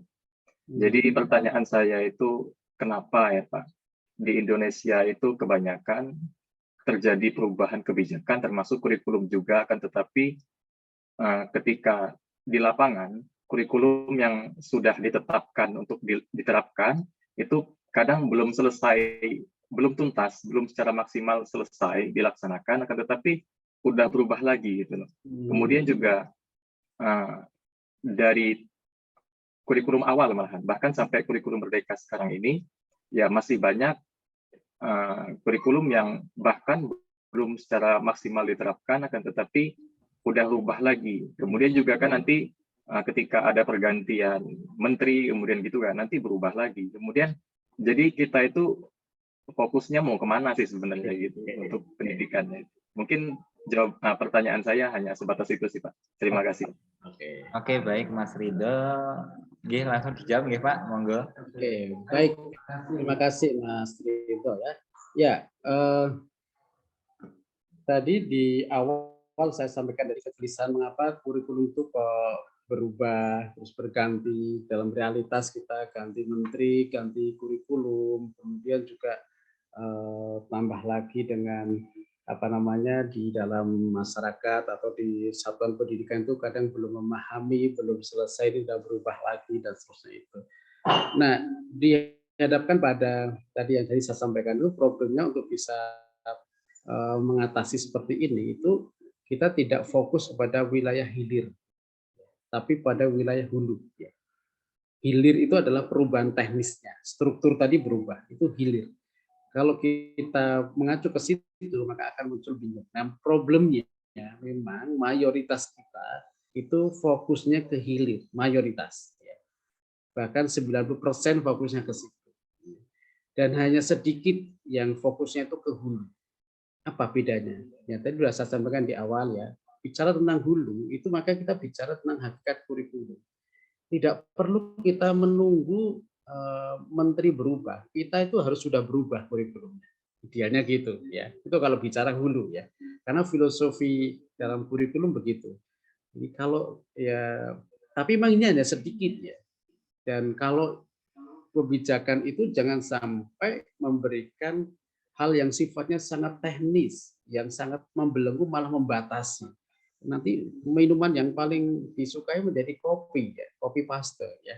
Karena apa? Karena orang akan lebih suka tempat lain seperti apa di kopi, kemudian diterapkan di tempatnya sendiri, padahal nggak seperti itu. Tantangan yang dihadapi berbeda, tetapi yang diterapkan sama, itu jangan sampai. Nah ini kalau terlalu teknis memberikan hal yang itu panduan, maka itu akan membuat komunitas pendidikan itu malah tidak ada unsur kreativitasnya. Tetapi ada PR yang lebih berat sebenarnya. Bagaimana mengubah mindset tadi? Kita itu terbiasa fokus pada hilir, fokus pada hal yang sifatnya teknis, bukan pada wilayah filosofi, bukan wilayah pada paradigma. Kalau kita bicara pada wilayah paradigma akan ketemu. Karena apa? Kita akan multidisipliner, akan terhubung, akan cross fertilizing, akan saling melengkapi, akan memperkaya. Nah, ketika kita fokus pada ini, misalnya perubahan kurikulum, karena saya menjumpai juga di lembaga pendidikan, terutama perguruan tinggi kan otonom ya, perubahan itu bisa tiap, bukan hanya 5 tahun, bisa 3 tahun sekali bisa berubah. Nah, selama dikembalikan pada spiritnya, ya, spirit kurikulum kalau dalam perguruan tinggi itu misalnya kepada core values. Ya. Core values ini yang menjadi pegangan.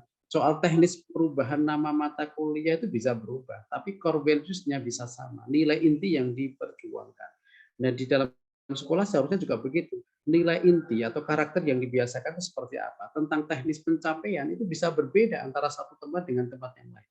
Jadi ada yang bisa diterapkan di dalam kelas, ada yang di luar kelas, itu teknis. Nah, saya kira di kurikulum Merdeka ini memberikan ruang kepada satuan pendidikan untuk memilih mana yang paling relevan, mana yang paling tepat untuk masing-masing. Tapi ini karena menjadi sebuah tradisi yang baru, belum sepenuhnya dipahami, akhirnya lebih melihat pada ini ganti lagi ya apa sih sebenarnya itu. Karena pengalaman saya dulu terlibat dalam kurikulum pembuatan di KTSP itu udah bagus. Ya. Tadi saya sudah sampaikan, jadi spiritnya, nilainya itu nggak jauh berbeda dengan yang sekarang diterapkan. Tetapi kalau dari sisi teknis itu bisa berbeda dan menurut saya nggak ada masalah. Tapi kadang kita terjebak pada wilayah teknis sehingga kadang kita agak bingung, agak sulitan bagaimana bersikap. Nah, bagaimana mengatasinya? Kita harus membiasakan setiap pendidik, kalau sekolah. Saya mendampingi di beberapa sekolah atau madrasah itu saya ajak untuk pada level yang lebih bicara core values-nya aja.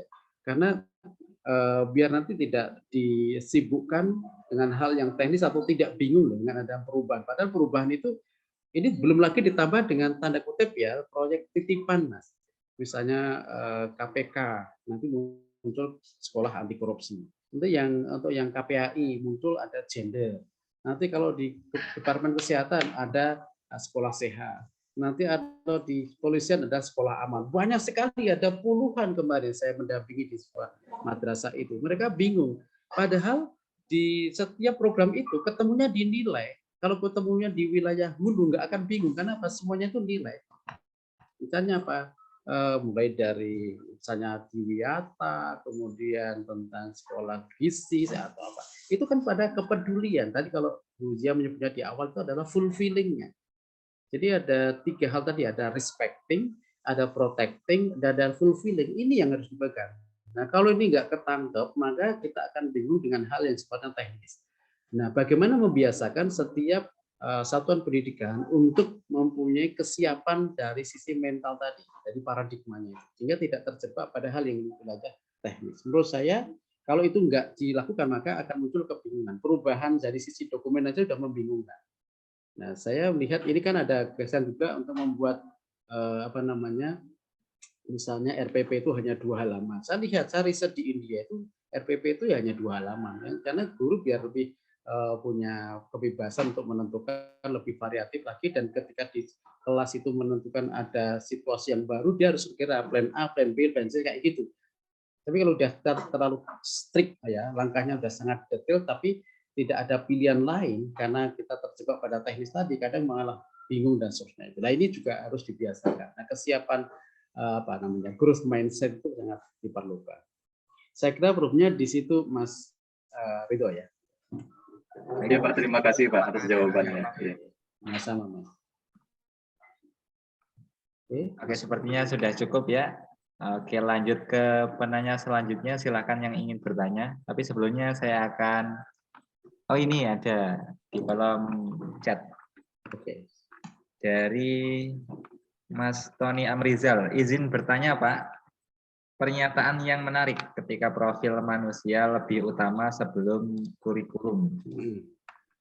Hal ini sejalan dengan persiapan menghadapi Smart Society 5.0, di mana tidak hanya teknologi namun harus smart and humanis. Pertanyaan saya, bagaimana cara meyakinkan peserta didik di mana saat ini terutama di level SMA, mereka lebih berfokus pada beberapa mata pelajaran yang masuk ke dalam persyaratan eligible masuk perguruan tinggi, sedangkan mata pelajaran pendidikan agama dan karakter tidak masuk di dalamnya. Nah, gitu Pak, pertanyaan, apakah di kurikulum Merdeka ada sistem yang berbeda untuk menyikapi hal ini?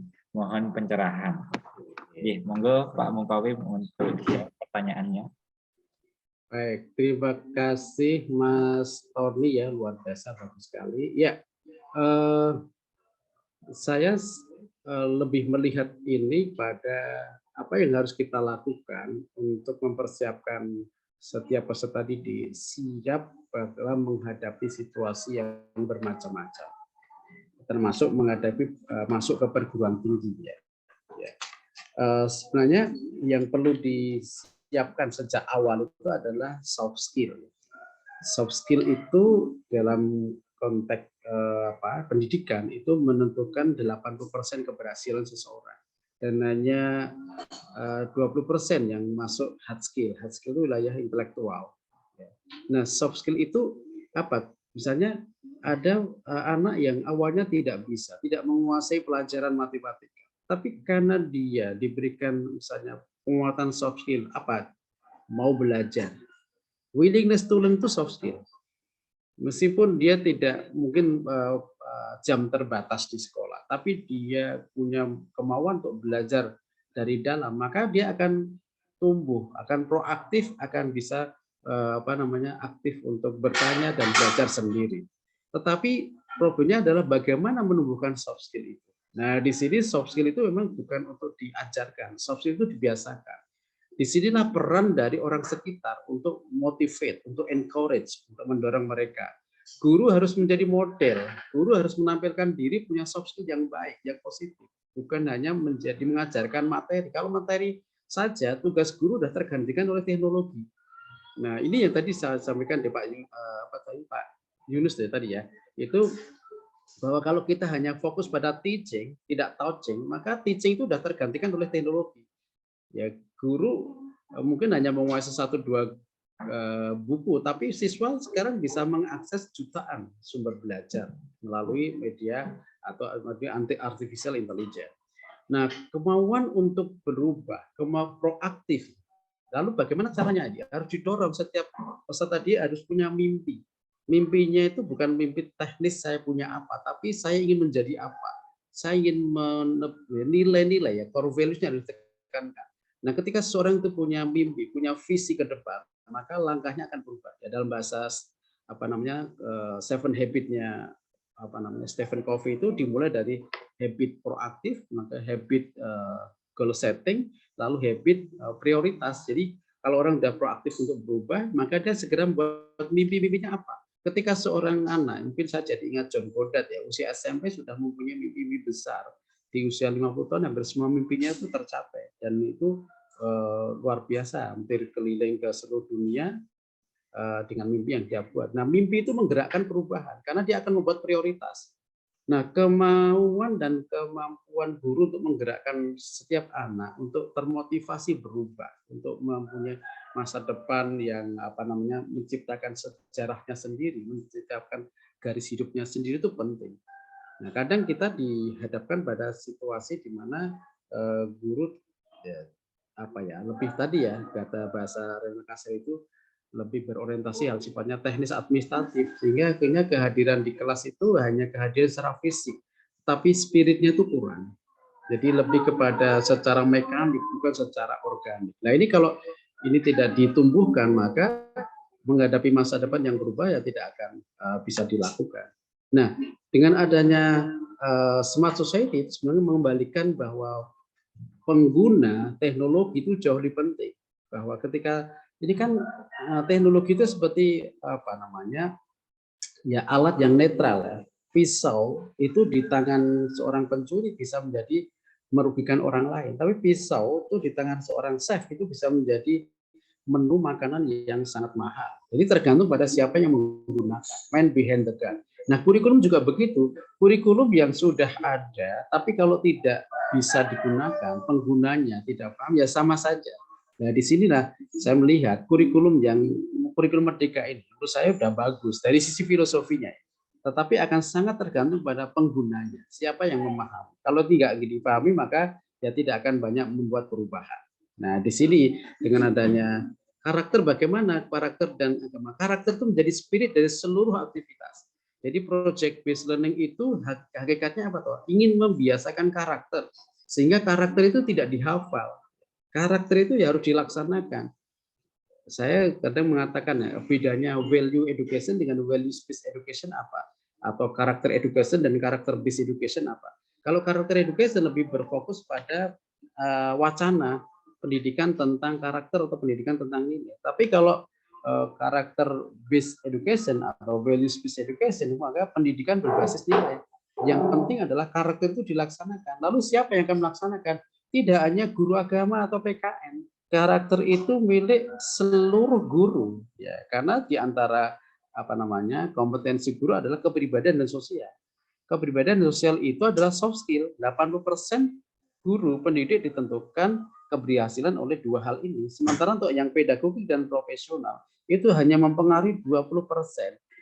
Nah, di sini menjadi renungan kita agar kita lebih banyak ya membuat peserta didik itu lebih berani membuat mimpi-mimpi yang besar ke depan, tetapi positif ya, bukan mimpi-mimpi yang saya ingin punya sekarang. Ya, memang kadang anak-anak digerakkan ingin punya rumah, ingin punya mobil itu, tapi di balik itu ada apa? Saya ingin menebarkan kepedulian dengan cara apa? Punya perguruan tinggi. Saya ingin menebarkan kedamaian di mana? Saya ingin ke berbagai dunia, keliling dunia, tapi menebarkan kedamaian menjadi rahmatan lil alam. Jadi nilai itu lebih penting menggerakkan sebuah perubahan. Jadi didukung dengan teknologi, itu digunakan secara tepat. Tadi ya saya sampaikan ada digital literacy, dan salah satu cara untuk menuju ke sana kurikulum. Kurikulum Merdeka sebenarnya didesain agar setiap orang itu membiasakan karakter. Dalam hal ini memang karakter Pancasila, tapi sebenarnya bukan hanya itu. Artinya bukan hanya 6 yang dirumuskan itu. Artinya apa? Antara Pancasila dengan agama itu spiritnya kan sama-sama ini, bagaimana memberikan yang terbaik, kita bisa bermanfaat, bernilai dimanapun kita berada. Kita menjadi enlightened person, manusia tercerahkan, bisa mengatasi problem dirinya dan problem sekitarnya. Dan peserta didik harus dihadapkan, dibiasakan begitu. Dia harus proyek-proyek yang dibiasakan itu agar dia terbiasa mengatasi masalahnya sendiri. Dan dia peduli terhadap problem yang ada di sekitar, sehingga dia bisa mengatasi problem yang dihadapi sekaligus bisa mengatasi problem yang ada di sekitar mereka. Begitu ya Mas Tony ya. Oke. Oke, baik. Terima kasih Pak Mukoem atas jawaban yang luar biasa. Sudah lengkap 3 pertanyaan dan juga 3 jawaban. Jadi sudah sampai kita pada penghujung acara webinar dengan tema transformasi paradigma pendidikan Indonesia pada kurikulum Merdeka. Sebelumnya ya saya ambil sedikit kesimpulan dari banyak hal yang disampaikan Pak Mukoem mengenai paradigma kurikulum Merdeka. Terletak pada hulunya, hulu bukan hanya hilir, dan hulunya tersebut korelasinya terikat dengan nilai. Nah, kita sebagai seorang pendidik, sebagai seorang guru, tidak hanya teaching mengajar peserta didik, tetapi juga touching, karena the heart of education is education of the heart and from the heart. Oke, mungkin itu saja dari saya. Di akhir sesi, mohon untuk menyampaikan closing statement-nya, Pak Mukoem. Oke, baik. Terima kasih Mas Didi dan Bapak Ibu sekalian. Berbahagia sekali bisa bertemu dengan Bapak Ibu sekalian, saudara sekalian secara virtual. Bicara tentang manusia itu pasti bicara tentang pendidikan. Bicara tentang pendidikan pasti bicara tentang manusia. Artinya apa? Keduanya nggak akan bisa lepas dari kehidupan kita.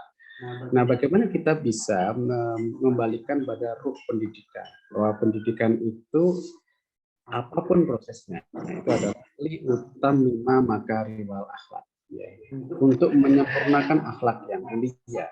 Nah, akhlak di sini bukan untuk dibicarakan, tapi bagaimana bisa dihidupkan. Nah, untuk bisa menghidupkan itu perlu komitmen, perlu langkah yang jelas, perlu langkah yang konkret. Semakin kita menyadari tentang hakikat, ya, hakikat dari pendidikan dan hakikat manusia ini, maka akan semakin kita mudah ketika melangkah menyusun sebuah perubahan melalui pendidikan dengan berbagai komponennya. Tapi yang harus diperhatikan adalah kesadaran kita tentang spirit pendidikan, spirit manusia, ruhnya itu harus ketangkap dulu. Insya Allah langkah-langkah yang sifatnya teknis itu akan bisa diselesaikan. Perubahannya memang dari paradigma. Jika kita sudah berubah paradigmanya, insya Allah kalau di sekolah formal atau lembaga pendidikan formal, polisinya akan berubah. Kalau polisi sudah berubah, programnya juga berubah, nanti SDM-nya, personelnya disiapkan perubahannya, dan prakteknya juga akan berubah. Praktek itu akan sangat tergantung pada kebutuhan dan konteks masing-masing. Sehingga tidak juga uniform, juga enggak tergantung pada kebutuhan kesibukan dan tantangan masing-masing. Semoga kita bisa menjadi positif energi generator, pusat energi positif, dan kita menjadi positif energi transmitter. Kita bisa menebarkan kualitas positif dimanapun kita berada melalui proses pendidikan. Dan mudah-mudahan kita bisa menebarkan amal jariah melalui pendidikan, bukan dosa jariah. Ya, kita dosa jariah kita mencontohkan yang negatif diikuti oleh banyak orang, itu banyak yang ikuti dan kita punya banyak dosa jariah. Saya kira itu. Terima kasih Mas Didi, tim Arifan dan Mas Fikri. Ya, semoga timnya segera bekerja, nanti silakan berhubungan, berkoordinasi dengan Jogja, dan Bapak Ibu bisa mengikuti berbagai kegiatan yang ditawarkan oleh Rumah Kearifan, baik di Jogja ataupun di Lampung, dan mungkin nanti juga akan tambah di berbagai cabang di berbagai provinsi lain di Indonesia. Terima kasih, sampai ketemu di lain kesempatan dengan suasana lebih baik lagi. Kurang lebih maaf, wallahu a'lam bishawab. Assalamualaikum warahmatullahi wabarakatuh. Waalaikumsalam warahmatullahi wabarakatuh. Terima kasih banyak Pak Muqawim atas ilmunya. Semoga kita semua dapat menerapkan ilmu yang kita peroleh hari ini untuk kedepannya. Allahumma amin. Dan di sini ada link absen ya, dan e-sertifikat diharap untuk mengisi terlebih dahulu agar mendapat e-sertifikat. Dan kita foto bersama terlebih dahulu sebelum kita akhiri. Bagi teman-teman yang belum membuka videonya, diharapkan untuk on cam terlebih dahulu.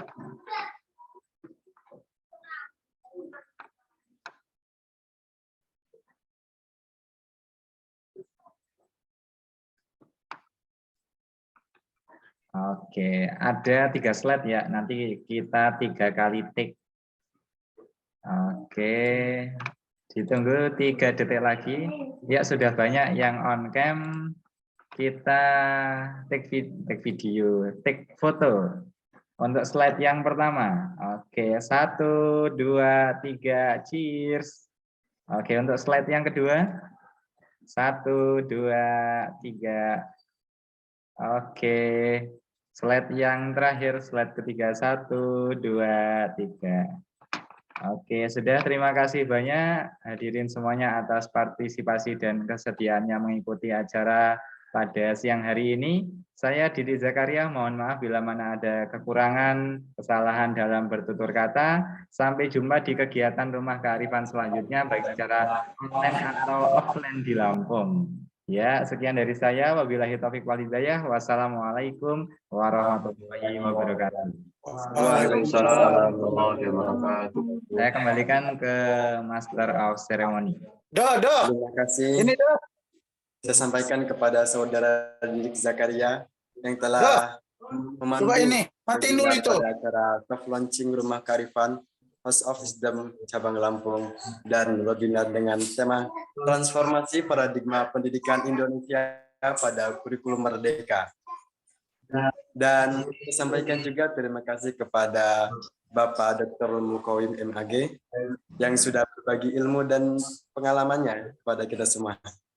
Semoga apa yang kita peroleh hari ini dapat bermanfaat di kemudian hari. Baik, tidak terasa waktu berjalan dengan cepat. Sampailah kita di penghujung acara. Mari kita tutup acara pada siang hari ini dengan membaca hamdalah bersama-sama. Alhamdulillah. Saya mengucapkan terima kasih atas perhatian dan partisipasi hadirin semua.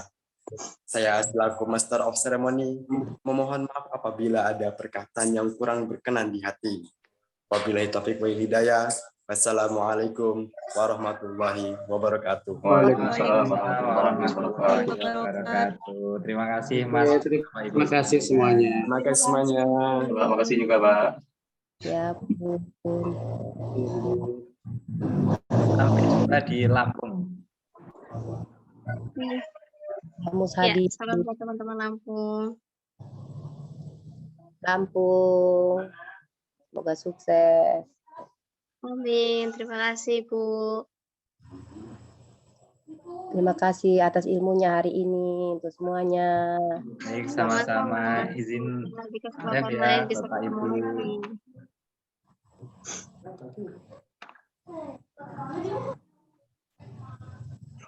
Mas Fikri? Mas Fikri masih di sini?